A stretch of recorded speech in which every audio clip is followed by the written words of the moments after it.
So today we are trying to discuss, we are trying to understand the beautiful poem by G.F. Patel, a beautiful poem by G.F. Patel on killing a tree. Now from the very title of the poem, you can understand that the poem is about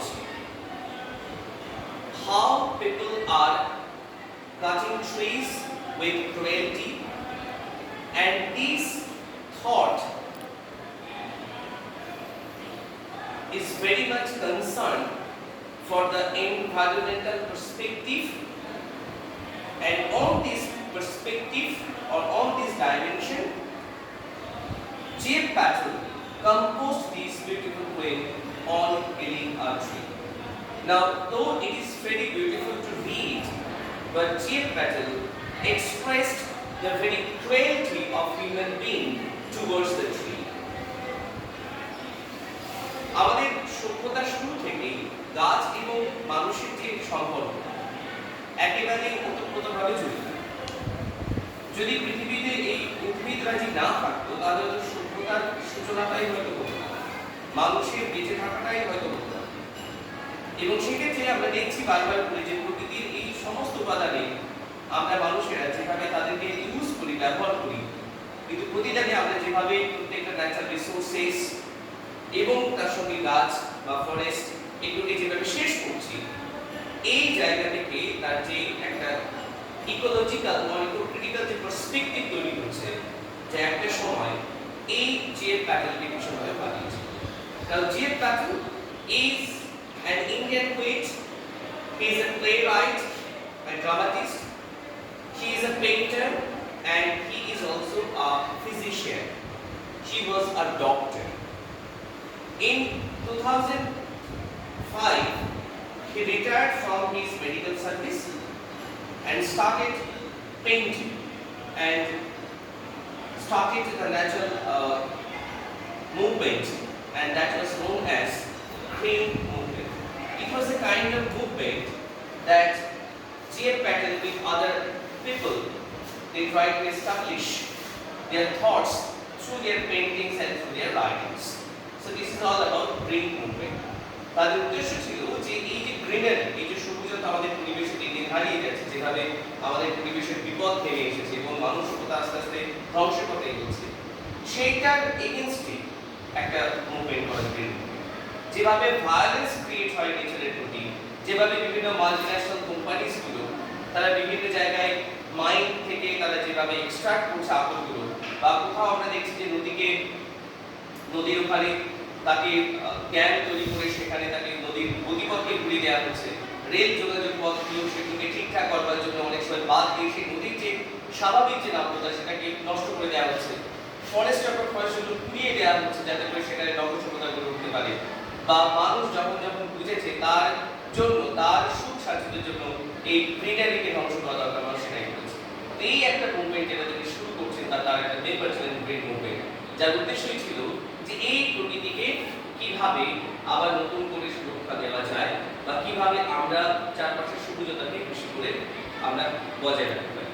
এবং সেক্ষেত্রে তার সমস্ত কবিতা এবং তার ছবিগুলোর মধ্যে উঠে আসে সোশ্যাল রিয়ালিটি, একটা সামাজিক একটা যে বাস্তবতা, যে চারপাশের প্রতিদিনের মানুষগুলোর মধ্যেকার যে অ্যাক্টিভিটিস, তার মধ্যে দিয়ে কিভাবে আমরা প্রতিনিয়ত প্রকৃতির ধ্বংস সাধন হচ্ছে, তারই একটা exposure তৈরি হয়েছে তার পেইন্টিংস এর মধ্যে, তার লেখালেখির মধ্যে।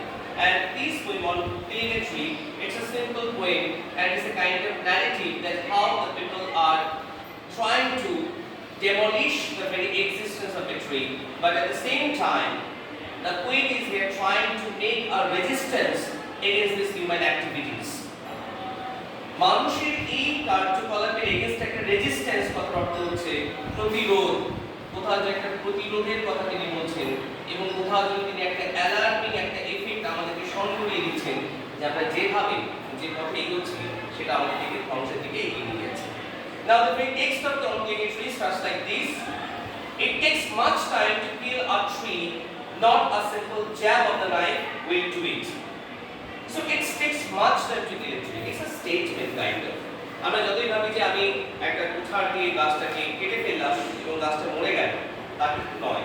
তাই কুয়েট একটা রেজিস্ট্যান্স তৈরি করছিলেন, একটা স্টেটমেন্ট তৈরি করছেন, একটা ফার্ম স্টেটমেন্ট দিচ্ছেন। It takes much time to kill a tree.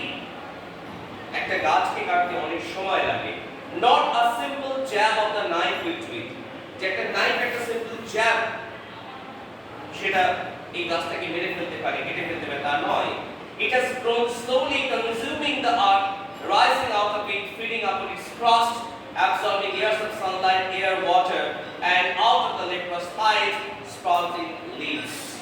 এখানে একটা প্রসেস বলছে যে একটা গাছকে এরকম একটা নাইফের একটা কোপে একটা আঘাতে আমি সেটাকে মেরে ফেলতে পারি না। তার কারণ slowly consuming the earth, যে মাটি থেকে যে রস সে কনজিউম করেছে, যে শোষণ করেছে, রাইজিং আউট অফ ইট, তারপরে তার মাটির উপরে ভেদ করে উঠে আসা, মাটি ভেদ করে উপরে চলে আসা, feeding upon its crust, absorbing years of sunlight, এবং তারপর তার যত সব পৌষ্টিক যে নারিশমেন্টগুলো দরকার ছিল, তার যত খাবারগুলো দরকার ছিল, সেগুলো সে আস্তে আস্তে সেগুলোকে অ্যাবসর্ব করেছে। সূর্যালোক সে নিয়েছে, years absorbing years of sunlight, air, water, বাতাস এবং জল, এই সব কিছু নিয়ে, and out of its leprous height. Now leprous শব্দটা আসলে একটা নেগেটিভ কনোটেশনস, বাট তিনি এখানে কবি এখানে একটা সুন্দর জায়গা তৈরি করছেন leprous height নিয়ে। leprous মানে leprosy থেকে এসে, leprosy মানে কুষ্ঠরোগ। কুষ্ঠরোগে আমরা দেখব যে একটা মানুষের স্কিন গুলো সেটা খসখসে হয়ে যায়। এবার যদি আমরা গাছের যদি গুঁড়িকে দেখি, গাছের যে বাকলগুলো সেগুলো কেমন হয়? খসখসে হয়, একেবারে মসৃণ থাকে না। হাইট মানে হচ্ছে স্কিন। পরীক্ষায় এটি আসে ভীষণভাবে, what you understand by leprous height. Height কথার অর্থ হচ্ছে স্কিন, ত্বক। তো তিনি বলছেন যে এই সমস্ত কিছু নিয়ে একটা গাছ সে একটা মহিরুহে পরিণত হচ্ছে, তার একটা ফার্ম, একটা এক্সিস্টেন্স সে তৈরি করছে এই পৃথিবীর সঙ্গে, এবং তার শিকড়গুলো তাকে আবদ্ধভাবে, দৃঢ়বদ্ধভাবে তাকে ওই মাটির সঙ্গে আটকে রেখেছে। And out of leprous height sprouting leaves. আর এই রকম একটা স্প্রাউটিং, এরকম একটা leprous height থেকে এরকম একটা বাক্য থেকে আমরা দেখতে পাচ্ছি, সেখানে লিভস স্প্রাউটিং মানে প্রস্ফুটিত হয়, বিকশিত হয়, আমরা পাতাগুলোকে দেখি গাছে। So hack and chop, but these alone won't do it. So hack and chop.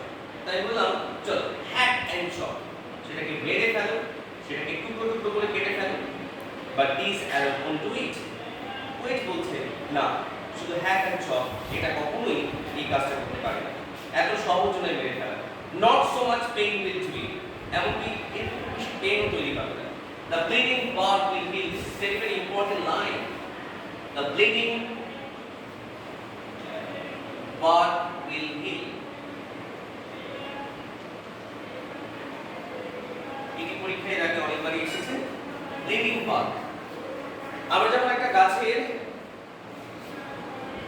কোন অংশে আঘাত করি তখন দেখতে পাবো যে সেখান থেকে যে আঠাগুলো বেরোচ্ছে সেগুলোকে আমরা বলছি ব্লাড। গাছের উপরে হচ্ছে ব্লাড। আমাদের যেমন ব্লাড বেরোচ্ছে, আমাদের কেটে গেলে রক্ত বেরোয়, তেমনি একটা গাছ যদি আঘাত করি তাহলে তার সেটাকে ওয়েট দেখছে যে সেটা হচ্ছে ব্লিড করছে, রক্ত করছে, এবং কিছুদিন পরে আমরা দেখছি সেই জায়গাটা সে নিজে নিজে সেখানটা শুকিয়ে গেছে, তাই তো? এই কথার অর্থ হচ্ছে HEAL শব্দতে হিল মানে ছেড়ে ওঠা, নিরাময় করা। তার মানে গাছ তার নিজেকেই সারিয়ে তোলে। যেখানে আমাদের কোথাও কেটে গেলে, আঘাত পেলে আমাদেরকে ওষুধ খেতে হয়, আমাদেরকে ট্রিটমেন্ট করাতে হয়, আমাদেরকে অয়েন্টমেন্ট লাগাতে হয়। তাহলে এইখানটায় আমরা দেখছি যে আমি ভাবছি যে হ্যাক এবং চপ করলে এই গাছটাকে আমি মেরে ফেলতে পারি না।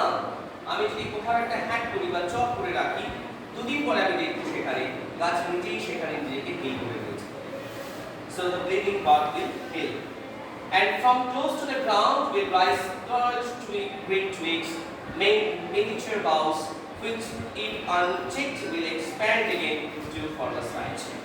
এবার অনেক সময় দেখা যায় যে ছোট ছোট গাছগুলো যেগুলো থাকে সেগুলো হয়তো কেটে ফেলা হচ্ছে, সেগুলোকে আমরা দেখতে পেলাম না। দুদিন পরে দেখছি সেই গাছটা জল পেয়ে, হাওয়া পেয়ে, সানলাইট পেয়ে সে আবার তার টুইগ, তার পাতাগুলো গজিয়ে গেছে, সে আবার বেঁচে উঠেছে, এবং কিছুদিনের মধ্যে তার আগের যে সাইজ ছিল, যে ফর্মাস সাইজ, একটা বিশাল মহিরুহ, সেটাতে পরিণত হয়ে গেছে।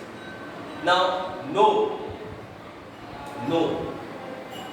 বলে তিনি একটা প্রোটেস্ট করছেন যে তুমি এইভাবে একটা নাইফের একটা জ্যাব বা হ্যাক অ্যান্ড চপ করে তুমি একটা গাছকে যদি ভেবে থাকো যে তুমি তাকে মেরে ফেলবে, তাহলে ভুল। কারণ তিনি একদম প্রথমেই বলছেন কবিতার শুরুতেই, it takes much time to kill a tree.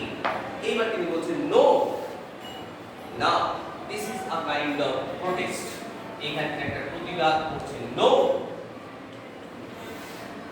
no, এতটা সস্তা নয়। if you want to kill a tree, you have to, the root is to be pulled out. যদি একটা গাছকে মেরে ফেলতেই চাই, তাই তোমাকে এই ক্রুয়েলটির পরিচয় দিতে হবে, তোমাকে এইরকম একটা ভায়োলেন্স ক্রিয়েট করতে হবে against or towards the trees. The root is to be pulled out. গাছের শিকড়টাকে উপড়ে ফেলতে হবে। out of the anchoring earth. পরীক্ষায় আসে this phrase anchoring earth.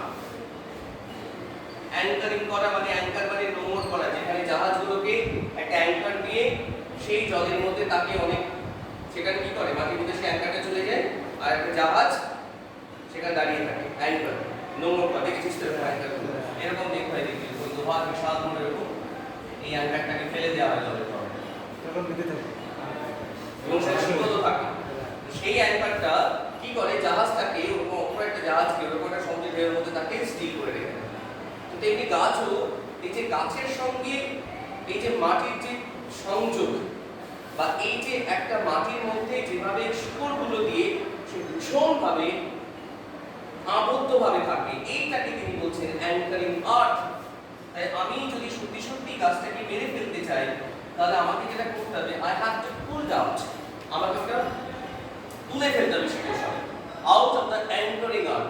ওই যে যেখানে ওই যে মাটির সঙ্গে তার যে সঙ্গবদ্ধতা ছিল, সেইখান থেকে তাকে ছাড়িয়ে আনতে হবে, সেটাকে পুল আউট করতে হবে। It is to be roped, tight and pulled out, snapped out or pulled out entirely.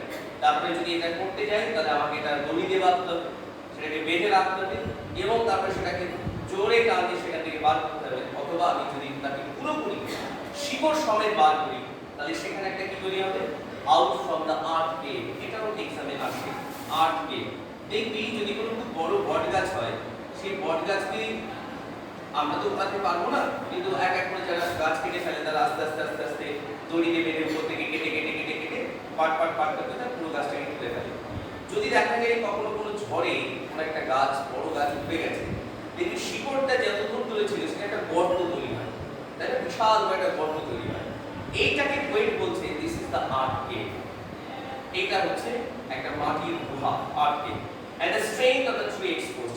এবং সেই আর্থ কেভ দেখে আমরা বুঝতে পারি যে গাছটা কতখানি শক্তিশালী ছিল, এবং আমরা বুঝতে পারি যে যারা যখন এই কাটতে চায়, যারা পুল ডাউন করতে চায়, তারা কি কর্মটা করে, কি পরিশ্রম করে তারা একটা গাছকে এইভাবে কাটে। তখন আমরা রিয়েলাইজ করতে পারি যে এতগুলো মানুষ মিলে একটা গাছকে কাটার জন্য কি পরিশ্রমটা এটা করছে, তাহলে একটা গাছ কতখানি শক্তিশালী, কতটা strong. The source white and weight, the most sensitive needed for ears inside the heart. এবার যখন আমরা শিকড়টাকে দেখবি যে তুই যদি কখনো কোনো গাছকে উপরে ফেলিস মাটির ওখানটা বা গাছের শিকড়টা যদি হাত দিস, দেখবি সেখানে একটু ভেজা ভেজা থাকে, ওয়েট, এবং সেটা একটু হোয়াইট, শিকড়গুলো একটু হোয়াইট হয় না, সাদা সাদা। তাহলে এটা সোর্স বলতে এটা হচ্ছে সোর্স, যে কিনা এই পুরো গাছটা যেটা আমরা মাটির উপরে দেখছি, সেইটা এই মাটির সঙ্গে এই শিকড়টি যখন সেটা রুটেড ছিল, সে যখন মাটির মধ্যে প্রথিত ছিল, সে যখন মাটির সঙ্গে জুড়ে ছিল, এবং তারপর যখন পুলড আউট করা হচ্ছে, তখন আমরা বুঝতে পারি তার স্ট্রেংথ, এবং তার শিকড়গুলো দেখে আমরা তখন ওয়েট অ্যান্ড হোয়াইট। এবং এটা বলা হচ্ছে the most sensitive hidden for years inside the earth. শিকড় এইটা হচ্ছে ভীষণ সেনসিটিভ, সে গাছকে এইভাবে এতদিন ধরে সে ধরে রেখেছে, মাটির সঙ্গে জুড়ে রেখেছে, সে নিজে ভীষণভাবে সেনসিটিভ একটা পার্ট, এবং বছরের পর বছর কিন্তু আমাদের চোখের আড়ালেই থেকেছে, কারণ শিকড় আমরা বাইরে থেকে দেখতে পাই না, সেটা আন্ডারগ্রাউন্ডে থাকে। Then the matter of scorching and chopping in the sun and air, browning, hardening, twisting, weathering, and then it is done. এরপরে আমি যখন গাছটাকে উপড়ে ফেলছি, তারপর সেটাকে রোদে রেখে দিচ্ছি, স্কর্চিং, এবং সেই রোদে থেকে থেকে বাইরের বাতাসে সেই গাছটা পুরো শুকিয়ে যাচ্ছে। দেখবি দুদিন পরে একটা সবুজ গাছ বা একটা এরকম একটা, যখন আমরা কাঁচা গাছ কাটছি, কিছুদিন পরে দেখবি যে সেটা আস্তে আস্তে ব্রাউন হতে শুরু করেছে, বাদামি রঙের হতে শুরু করেছে। রাস্তার ধারে যদি দেখিস, সেগুলোকে বছর বছর ফেলে রাখা হয়, যাতে করে বাতাস এবং সানলাইটে, এয়ার এবং সানলাইট তার পুরো ভিতরকার যে রসটা ছিল, সেই রসটাকে যাতে নষ্ট করে দেয়, ঢুকিয়ে দেয় এবং সেটা একটা হার্ড হয়ে যায় সেটা, এবং সেটাকে আমরা ইউজ করতে পারি। হার্ডনিং, শক্ত, twisting, weathering and then it is done. তারপর সেগুলোকে টুকরো টুকরো করে কেটে ফেলা হচ্ছে, সেগুলোকে আমরা আলাদা করতে পারছি, তখন আমি ভাবি দেন ইট ইজ ডান। এবার লাস্ট লাইন থেকে প্রশ্নে আসে, পরীক্ষায় প্রশ্ন আসতে পারে পুট করে and then it is done and the question will come how it is done. How it is done বলতে আমাদেরকে তখন লিখতে হবে যে পোয়েট জি.এফ. প্যাটেল তিনি এই কবিতায় কিভাবে দেখিয়েছেন যে মানুষ কতখানি ভায়োলেন্ট হয়ে, মানুষ কতখানি ক্রুয়েল হয়ে একটা গাছ কেটে ফেলে। তো এই যে কথাটা, স্টেটমেন্টটা দেন ইট ইজ ডান, এই একটা প্রশ্নে আমাদেরকে রেডি করতে হবে যে হাউ ইট ইজ ডান। এবং এর মধ্যে যে ছোট ছোট জায়গাগুলো তোমাকে বললাম, like the paper site, like art tech, anchoring art, এগুলো ভীষণভাবে আমাদেরকে রেডি করে রাখতে হবে, করে রাখতে হবে, বুঝে রাখতে হবে, যাতে করে পরীক্ষায় আমরা এগুলো থেকে ভালো আনসার করতে পারি। And that's all.